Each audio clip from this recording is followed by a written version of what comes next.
부활절 맞아서 영어 하나 배울까요? 성탄절에는 메리 크리스마스하고 부활절에는 해피 이스터 이랍니다. 영어 굉장히 잘하는 것 같죠? 복된 부활의 날이 되기를 바랍니다.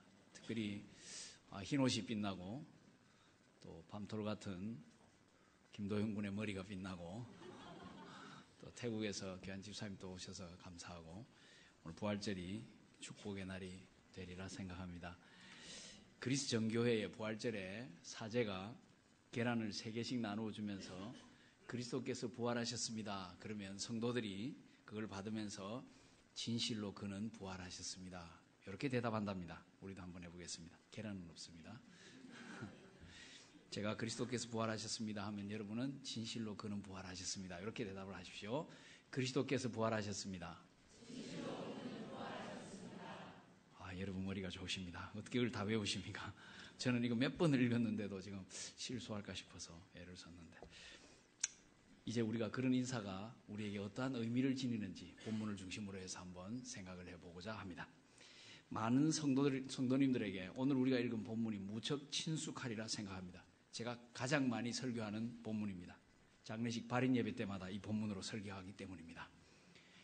잘 못 알아들으신 분들이 많으시네요. 본문은 이 부활 소망을 말하면서 이 소망의 기초에서 어떻게 우리가 살아야 되는지를 가르쳐 줍니다. 고린도전서 15장이 부활에 관한 메시지인데 그 메시지의 결론이기도 합니다. 오늘 이 본문을 보면서 부활에 대한 믿음과 소망이 다시 한번 새로워질 수 있기를 바랍니다. 고린도전서는 굉장히 많은 주제들을 다룹니다. 성경에서 이렇게 많은 주제를 다루는 책이 거의 없지 않나 생각을 합니다. 교회의 분열에 대해서, 신령하다는 것에 대해서, 도덕적인 타락에 대해서, 결혼 문제, 독신 문제, 우상의 재물 문제, 성찬, 성령의 은사, 사랑, 신앙의 실제적인 많은 문제들을 다룹니다. 그리고 주요한 대부분의 문제들을 다 다루고 난 다음 15장에 와서 부활에 대하여 다룹니다. 15장은 성경에서 부활에 대해서 가장 많이 잘 설명해 놓은 장입니다. 이 부분은 고린도전서의 절정이라는 느낌을 줍니다. 마치 우리가 로마서를 읽어가다가 8장 후반부쯤에 가면 승리의 노래가 우리에게 울려 나오듯이 고린도전서를 읽다가 15장에 오면 개인의 승리, 역사에 있었던 모든 그리스도인들의 승리의 노래가 튀어나오는 것 같습니다. 특별히 본문에 오면 그 승리의 노래는 절정에 달하게 되어집니다. 물론 우리는 고린도전서 13장이 고린도전서 전체의 중심에 자리 잡고 있음을 압니다. 그리고 그 결론이 믿음, 소망, 사랑 이 3가지가 항상 있을 것인데 그 중에 제일은 사랑이라는 것을 압니다. 그런데 이 3가지가 완성되는 곳이 천국입니다. 천국 생활이 완전히 시작되는 때가 부활입니다. 따라서 부활이 없으면 믿음, 소망, 사랑이 항상 있을 수가 없습니다. 그만큼 부활은 우리의 현재를 위해서나 또 우리의 영원을 위해서 결정적으로 중요한 것입니다. 앞에서 다루었던 고린도전서의 앞에서 다루었던 수많은 문제들이 부활이라는 주제 앞에 서면 아무것도 아니라는 느낌도 듭니다. 베드로파다, 바울파다, 아볼로파다 이러한 싸움들이 부활 앞에 서게 되면 아무 소용이 없어집니다. 내가 받은 은사가 크다, 네가 받은 은사가 더 크다 하는 경쟁이 무슨 소용이 있겠습니까? 성도들이 서로 다투면서 법정 소송을 하고 하다가 부활의 순간이 되어버리면 그런 것은 다 무의미해질 뿐입니다. 이런 모든 것들은 부활 앞에 서면 사소한 것이 되어버립니다. 우리가 부활을 생각하면, 천국을 생각하면, 영원한 세계를 생각하면 현세의 수많은 문제들, 고통들이 아무것도 아니다, 별것 아니라는 사실을 알게 됩니다. 그만큼 부활은 우리 신앙생활의 무게 중심입니다. 부활은 지상의 모든 그리스도인들을 하나로 묶어줍니다. 그런데 제가 성경 공부를 해오면서 질문을 해보다가 충격적인 사실 한 가지를 발견했습니다. 여러분은 충격이 아닐지 모르지만 제게는 충격이었습니다. 많은 교인들이 부활을 잘 못 알고 있습니다. 육체의 부활이 아니라 영혼의 부활로 알고 있더라고요. 틀렸습니다. 부활은 육체의 부활입니다. 우리가 부활에 대해서 말할 때 그것은 육체의 부활을 말합니다. 그래서 사도신경에도 전의 번역은 몸이 다시 사는 것, 지금은 몸의 부활을 믿는다라고 말합니다. 부활을 믿으시되 바르게 믿으시기를 바랍니다. 이것은 고린도 교회 성도들에게도 마찬가지였습니다. 그들도 예수님을 믿었습니다. 풍성한 성령의 은사를 받았습니다. 신앙적인 뜨거움도 있었습니다. 열정적으로 전도하는 교인들도 많았습니다. 재림에 대한 신앙이 강한 교인들도 많았습니다. 그런데 의외로 부활을 믿지 못하는 교인들이 있었습니다. 그래서 고린도전서 15장 12절에 이렇게 말합니다. 너희 중에서 어떤 사람들은 어찌하여 죽은 자 가운데서 부활이 없다 하느냐. 어떤 교인들은 부활이 없다고 생각했습니다. 열심히 교회에 다녔지만 부활에 대해서는 불신자였습니다. 좋습니다. 부활이 없다고 우리 한번 가정을 해봅시다. 부활이 없으면 어떻게 되겠습니까? 아마 인류는 예수 그리스도를 위대한 사상가의 반열에 올려놓았겠죠. 그를 존경하는 사람들이 세운 기념비가 세계 도처에 깔려 있겠죠. 그의 교훈집도 많이 출간이 되었을 것이고 그의 교훈에 대한 해설집, 해설 논문도 많이 나왔을 겁니다. 그 예수님의 가르침을 따르는 학파도 생겼을 것이고 어쩌면 그 사상을 기초로 한 종교도 생겼을 것입니다. 부활이 없는 기독교를 믿으면 핍박받을 일도 별로 없고 부활 없는 기독교는 누구도 적으로 만들 필요도 없습니다. 아마 당시에 예수님을 십자가에 못 박았던 대제사장들, 유대인들, 서기관들, 바리새인들조차도 심지어는 총독 빌라도나 헤롯 왕 같은 사람들도 예수님의 훌륭함을 기억하면서 십자가에 못 박은 사실에 대하여 양심의 가책을 느끼고 상당히 미안하게 생각했을 수도 있습니다. 만약 부활이 없었다고 하면 그렇게 되었을 겁니다. 또 부활이 없었다고 하면 사도들의 메시지는 거짓말입니다. 그들은 성령 받고 부활을 증거했다고 하는데 그렇다면 성령은 진리의 영이 아니고 거짓의 영이 되어버립니다. 그리고 사도들은 그 성령 충만해가지고 거짓말 유포하는데 목숨을 걸었던 사람들이 되어버립니다. 하지만 과연 그럴까 하는 질문이 생깁니다. 그 비겁했던 겁쟁이 제자들이 그 거짓말의 현혹이 되어가지고 목숨을 걸었을까요? 그 제자들이 부활했다는 말을 듣고도 잘 못 믿었는데 자기들도 믿지 못하던 사실에 대해서 어떻게 갑자기 확신을 하고 핍박을 감수하면서 부활을 증거했을까요? 제자들이 시체를 훔쳐갔다는 설도 있습니다. 과연 그들이 그 정도의 담력이 있었을까요? 그들이 무덤을 지키던 병사들을 해치울 정도의 용맹이 있었을까요? 좋습니다. 시체를 또 훔쳤다고 합시다. 그러면 그 시체를 숨겨놓고 목숨 걸고 거짓말하면서 그들이 살아갔을까요? 이것이 일리 있는 생각이라고 여러분 보십니까? 그러한 주장들이 왜 나왔습니까? 간단합니다. 부활에 대해서 못 믿었기 때문에 그러한 주장들이 나온 것입니다. 물론 부활은 믿기 어려운 사실입니다. 부활은 과학적으로도 믿기 어려운 사실이죠. 이성적으로 생각해도 불가능합니다. 부활은 과거나 현재 우리 주변에서 전혀 일어나지 않고 있습니다. 유일한 증거는 성경뿐입니다. 성경은 예수님이 부활하셨다고 말합니다. 그리고 성경은 역사의 마지막 날에 인간 모두가 부활한다고 말합니다. 이것도 믿기 어렵고 저것도 믿기 어려운 것들입니다. 믿기 어려운 것은 사실입니다. 그래서 사도 바울은 고린도전서 15장에서 부활하신 예수님을 직접 목도한 사람들을 쭉 열거하고 있습니다. 예수님이 등장하신 것이 부활 후에 나타나신 것이 최소한 10번 이상 된다고 말해가고 있습니다. 그리고 자기도 부활하신 예수님 보고 인생이 바뀌었음을 말합니다. 그리고 그 부활을 본 사람들이 그 당시에 태반이나 살아있다고 말합니다. 궁금하면 가서 물어보라는 것이죠. 만약 그리스도의 부활이 없었다고 하면 바울은 자기의 전파하는 것이 헛것입니다. 헛것이라고 말합니다. 거기 기초한 성도의 믿음도 헛것입니다. 바울은 거짓 증인이 됩니다. 예수 믿는 사람은 평생 헛것을 붙잡고 살아가는 불쌍한 사람이 됩니다. 믿고 죽은 사람은 아무 희망도 없습니다. 그러나 우리가 성경을 볼 때 부활은 사실이죠. 역사 중에서 일어났던 분명한 사건입니다. 예수님은 부활의 첫 열매였습니다. 첫 열매는 다음 열매를 기대하게 만듭니다. 아담을 통해서 사망이 세상에 들어왔습니다. 아담은 죽음의 첫 열매라고 말할 수가 있겠죠. 예수님을 통해서 생명이 들어옵니다. 부활의 생명이 들어옵니다. 예수님이 첫 열매이기 때문에 그 다음에 다른 열매들이 맺힐 것을 암시하고 있습니다. 그러면서 사도 바울은 고린도전서 15장에서 부활의 원리를 자연의 여러 가지 현상들을 들어서 설명을 해옵니다. 예를 들어서 씨앗. 씨를 보면 얼핏 보면 다 비슷해 보입니다. 그러나 그 씨 속에는 각각의 미래가 다르게 있습니다. 씨가 땅을 뚫고 나와서 자라면 점점 각각 다른 형체를 드러냅니다. 동물도 마찬가지입니다. 요즘식으로 말하면 유전자 속에 미래의 모든 것들을 가지고 있습니다. 사람과 짐승의 형체들이 그 유전자를 통해서 점점 뚜렷하게 구별되어 나오겠죠. 이것을 조금 더 확대해서 보면 하늘에 속한 형체도 있고 땅에 속한 형체도 있습니다. 해와 달과 별이 다르고 각각의 영광도 다릅니다. 부활에서도 그렇습니다. 땅 속에 들어가서 썩어서 살아나오는 씨앗처럼 우리의 몸도 땅 속에 들어가서 썩은 다음에 살아서 나옵니다. 그로부터 썩지 아니하는 형체가 나오죠. 욕된 것을 심어서 영광스러운 것이 나옵니다. 약한 것을 심어서 강한 것이 나옵니다. 육의 몸으로 심고 영의 몸으로 나옵니다. 우리가 지금은 흙에 속한 이러한 형상을 입고 살듯이 부활한 다음에는 하늘에 속한 형상을 입고 살게 됩니다. 하나님 나라에는 이 흙에 속한 형상을 입고는 들어갈 수가 없습니다. 부활한 형상을 입고 들어가야 합니다. 우리가 지금 가지고 있는 이 혈과 육은 하나님 나라에 적합하지가 않습니다. 변화된 몸이 천국 생활의 필수 조건입니다. 그래서 우리는 변화된 부활의 몸으로 천국에 들어간다는 것, 그것을 본문이 가르쳐주고 있습니다. 천국을 주지 못하는 복음이 아니듯이 부활이 없는 복음도 복음이 아닙니다. 부활하지 않고는 천국을 누릴 수 없기 때문입니다. 본문 이전까지 부활이 실제로 있었다, 그리고 부활이 있을 수밖에 없다는 사실을 말해왔습니다. 그리고 난 다음에 본문 50절은 지금까지의 요약이죠. 왜 우리가 부활해야 되는가?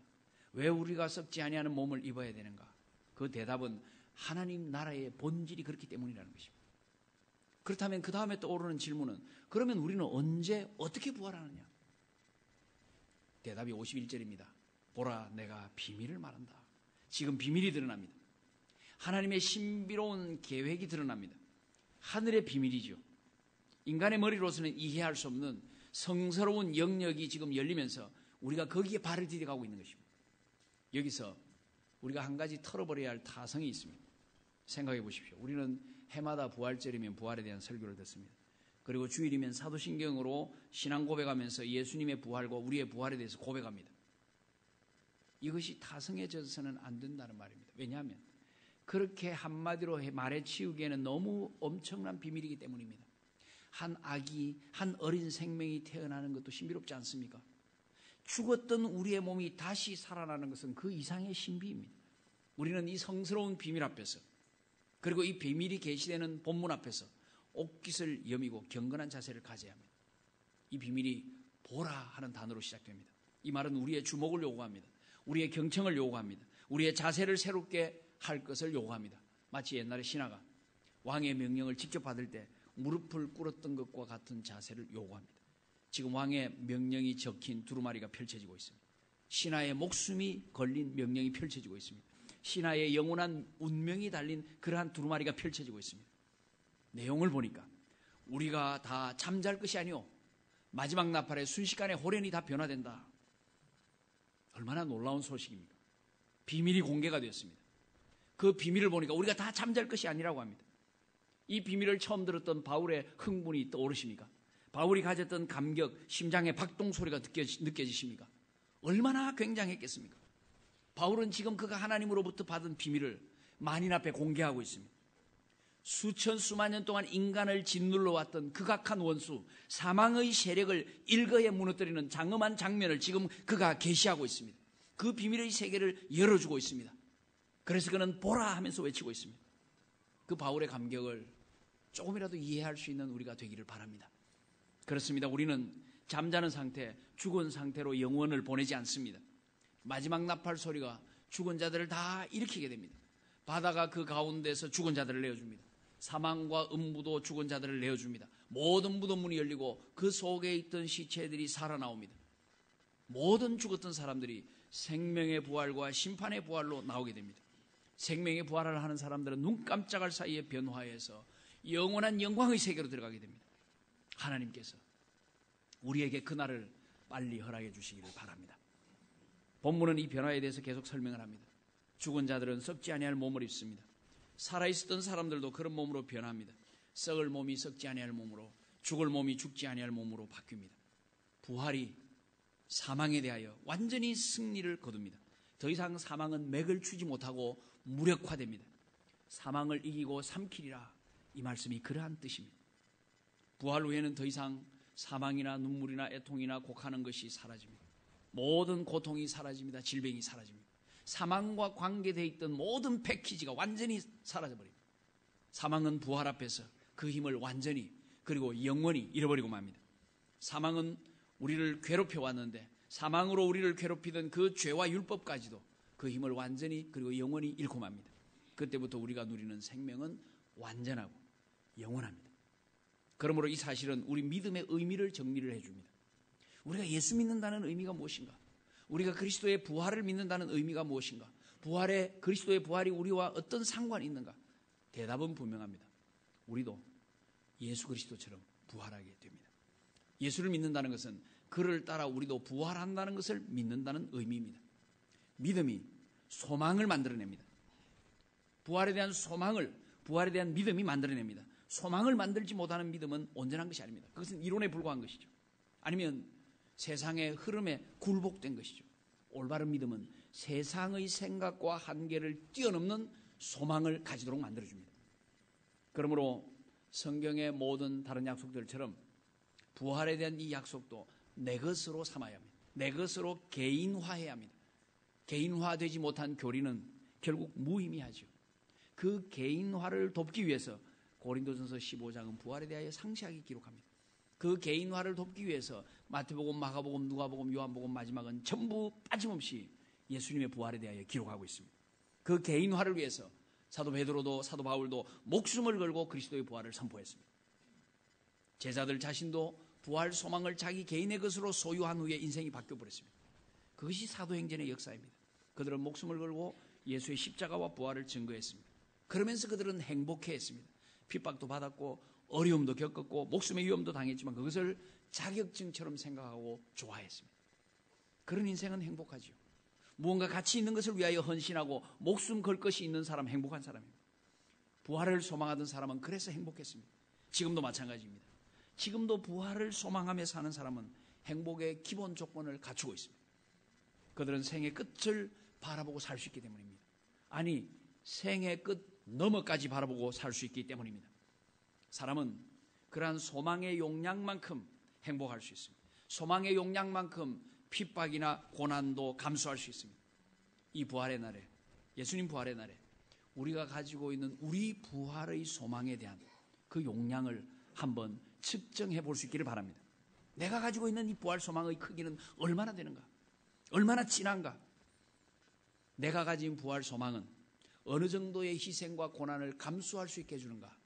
이 질문에 대한 대답이 용량 측정의 방법입니다. 내가 가진 부활 소망이 어느 정도의 희생과 고난을 감수하게 해주는가? 질문해 보시길 바랍니다. 한 가지 궁금한 점이 생깁니다. 왜 부활하신 예수님께서는 좀 더 많은 사람들에게 자신을 보여주지 않으셨을까요?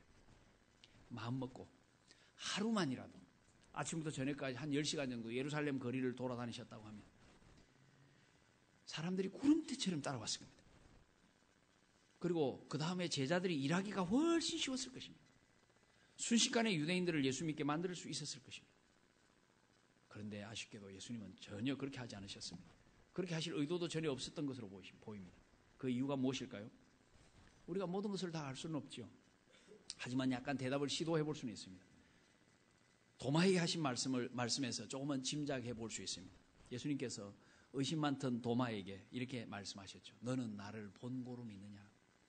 보지 못하고 믿는 자들은 복되도다. 요한복음 20장 29절 말씀입니다.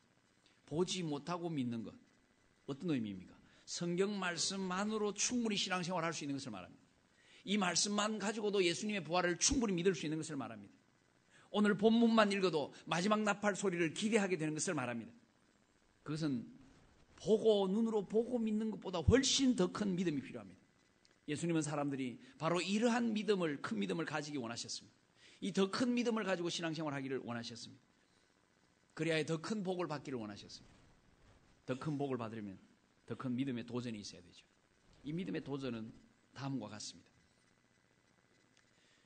우리는 세상을 살아가면서 죽으면 끝이라고들 압니다. 죽음을 돌이킬 수 있는 것이 없습니다. 그런데 부활은 그것을 돌이킨다고 가르칩니다. 그 엄청난 일이 우리에게 일어날 것이라고 말합니다.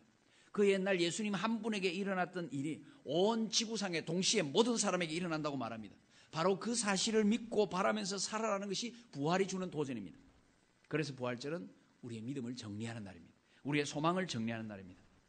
성탄절과 한번 비교를 해보면 부활절의 의미를 혹은 도전을 쉽게 이해할 수 있습니다. 성탄절에는 누구나 좀 더 쉽게 신자된 느낌을 가질 수가 있습니다. 아기 예수님을 믿기는 어렵지 않습니다.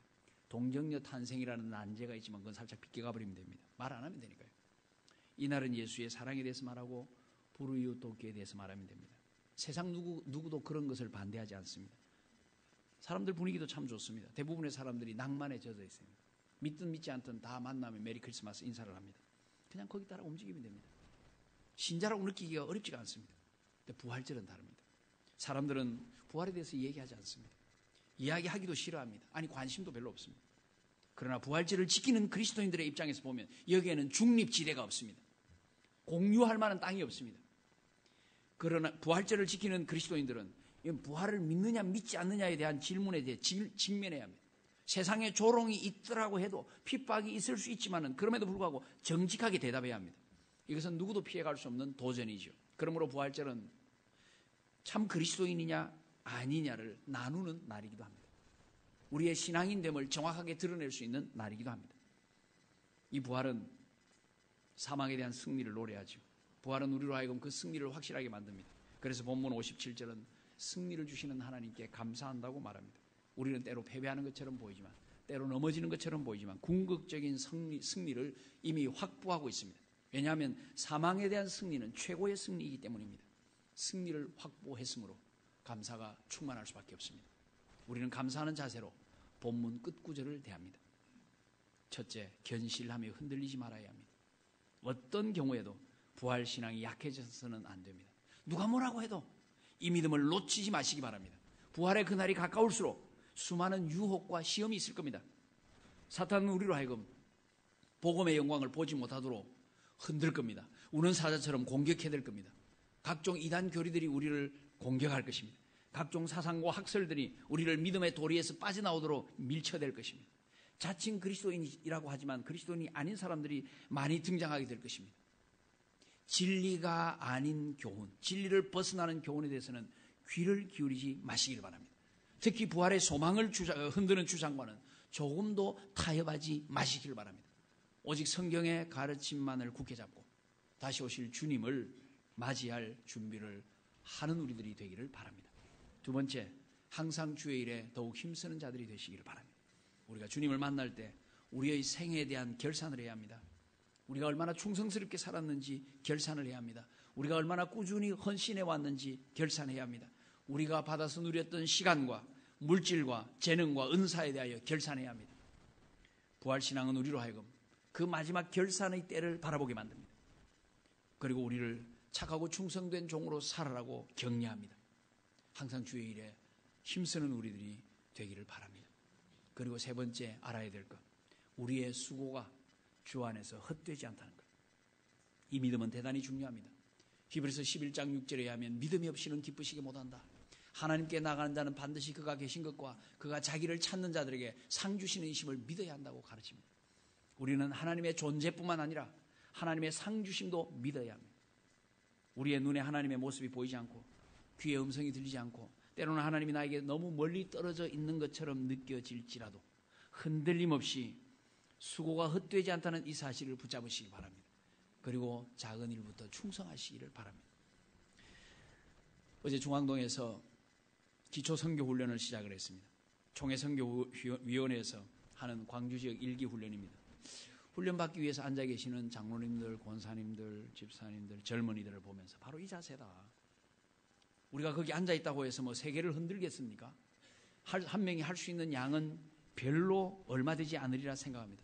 하지만 그렇게 조금이라도 한 모퉁이라도 감당하면 그렇게 선교하고 그렇게 주의 일을 하는 것이 헛되지 않다는 것이 본문의 가르침 아닙니까? 주님 앞에 내어놓을 수 있는 그래도 가장 빛나는 결산 카드가 그런 것이 아닐까요? 부활을 소망하는 성도는 그렇게 선교 지향적인 삶을 살겠구나 이 생각을 했습니다. 여러분 조그만 한 모퉁이라도 감당하면서 주의 일에 힘쓰시기 바랍니다. 모든 수고가 주 안에서 헛되지 않은 줄을 아시길 바랍니다. 작은 일에 충성하는 것, 그것이 부활을 믿는 성도의 삶입니다. 말씀을 정리를 하겠습니다. 우리는 해마다 부활절을 지킵니다. 부활절은 예수님의 부활을 통해서 우리의 부활을 기대하는 날입니다. 그리하여 우리 마음속에 사망에 대한 승리의 노래가 울려 퍼지는 날입니다. 승리로 인한 감사가 가득한 날입니다. 나아가서 매 주일이 부활의 날임을 기억해야 합니다. 주일마다 부활에 대한 확신과 소망이 가득해지기를 바랍니다. 놀라운 비밀 잊지 마십시오. 이 비밀에 대한 소망 굳게 잡고 흔들림 없는 믿음의 사람이 되십시오. 흔들림 없는 소망의 사람이 되십시오. 이 소망 가지고 주의 일에 더욱 힘쓰는 성도들이 되시기를 바랍니다. 그리하여 주 앞에 설 때 착하고 충성된 종이라는 칭찬을 받을 수 있는 우리 모두가 되기를 바랍니다. 상 주시는 하나님을 기대하면서 부활의 소망으로 충만해서 영원을 바라보는 복된 부활절을 보내는 모든 성도들 다 되시기를 주님의 이름으로 축원합니다.